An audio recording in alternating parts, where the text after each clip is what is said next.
ચૂંટાયેલા પ્રતિનિધિના ઘરમાં જ અન્યાયની બૂમ. રાનેર 2 બેઠકના વિજેતા ઉમેદવાર સામે સગા વિકલાંગભાઈની વેદના. લોકસેવા કરવાના શપથ લેનારા નેતાઓ જ્યારે પોતાના જ ઘરમાં અન્યાય કરે ત્યારે સમાજમાં અનેક સવાલો ઊભા થાય છે. આવી જ એક ચોંકાવનારી ઘટના રાનેર 2 તાલુકા પંચાયત બેઠક પરથી સામે આવી છે, જ્યાં વિજેતા ઉમેદવાર પોપટસિંહ કાનાજી જાદવ પર તેમના જ સગા નાના ભાઈએ ગંભીર આક્ષેપ કર્યો છે.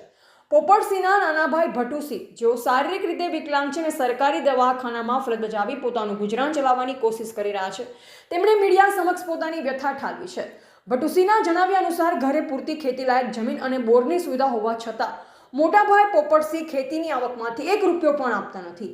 હતો ત્યારેથી જ્યારે ભટુસિંહનો સરકારી નોકરીનો પગાર પણ મોટા ભાઈ પડાવી લે છે તેવી વિગતો સામે આવી છે. ભટુસિંહને તેમની વૃદ્ધ માતાને અવારનવાર અપશબ્દ બોલી માનસિક રીતે ટોર્ચર કરવામાં આવે છે. મને ખેતીની આવકમાંથી કાંઈ ન મળે તો ચાલશે, પણ મેં જે પરસેવો પાડીને નોકરી કરી છે એ મારો પગાર મને પાછો મળે તો હું મારી પાયાની જરૂરિયાતો પૂરી કરી શકું. એક તરફ પોપટસિંહ જાદવ જનતાના કામો કરવાની વાતો કરે છે તો બીજી તરફ પોતાના જ વિકલાંગભાઈના હકનું છીનવી રહ્યા હોવાના આક્ષેપથી પંથકમાં ચર્ચાઓ જાગી છે. મીડિયાના માધ્યમથી ભટુસિંહે ન્યાયની ગુહાર લગાવી છે. તંત્ર અને સમાજ સામે સવાલ: શું જનતાના પ્રતિનિધિ પોતાના પરિવાર પ્રત્યેની જવાબદારી નિભાવશે? શું એક વિકલાંગ ભાઈ તેનો હક મળશે ખરો?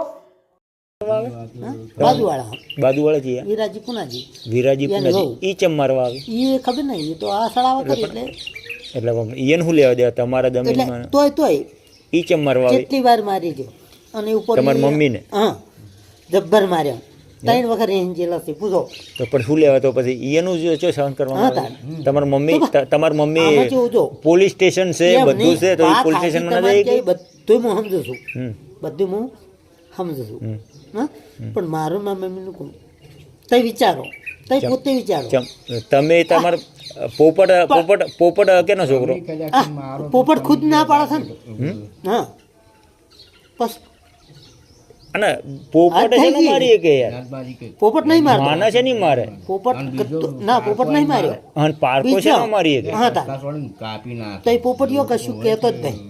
તો આ તો બધું પોપટ તો હારું બધું પોપટને તો બહુ કાઠું કોમ છે. કોઈ વાતો નહીં હેડો માવતો ને હેરાન કરતો હતો. હા પાકું યાર કાપી નાખવા પડે. આપણે માવો ગમે એવા હોય બધે બધું તમે લઈ લો પણ માવતરના આપણે માવતરમાં હાથ ઉપાડે ને કોઈ હમો ઊંચા અવાજે બોલે તો આપણે છે ને સહન કરીએ. પણ એની વહુ કે પોપટની વહુ એમ થાય એ રંડી વેશા મારા મમ્મીને કીધી. બોલો વિચાર કરો, પોપટની વહુ એવી ગાળો બોલે ના પેલા હોમાં તો આરે કશું કી ના મોટા ઘરની છે બોલો. અલ્યા મોટા ઘરની હોય તો શું થઈ ગયું? મા બાપ થી મોટું કોઈ હોય? મા બાપ થી મોટું કોઈ હોય?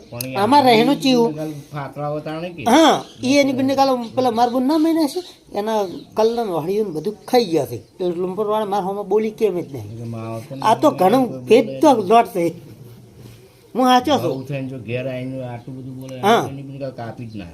અમારે જો ને ડોહો બેઠા બોલજો કે આ તો ખબર પડે.